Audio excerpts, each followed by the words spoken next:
A thumb with metastatic melanoma. And if we look at the scan, you can see evidence of a large tissue swelling here in the thumb distally.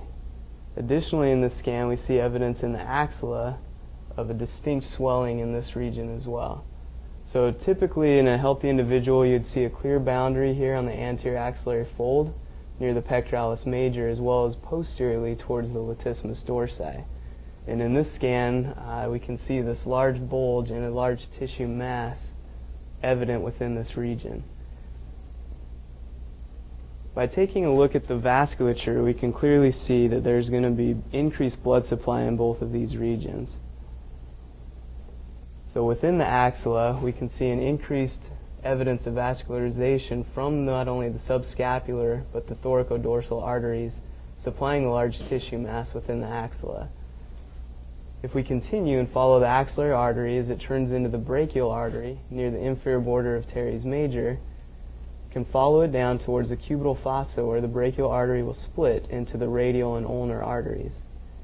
In this individual, the radial artery branches early and gives off a large superficial palmar branch, and then will continue dorsally towards the anatomical snuff box, towards the dorsum of the hand.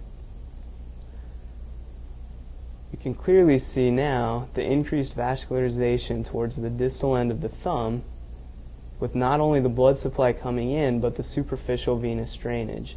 So here we see evidence of the veins draining from this region towards the cephalic vein on the lateral aspect of the hand. To further identify that the damage is to the soft tissue and not to the bone, we can remove the vasculature and more readily see not only the distal but proximal phalanges of the thumb, as well as the first metacarpal, do not appear to have any substantial damage to the bone tissue, which further allows us to conclude that it is predominantly soft tissue damage within this region.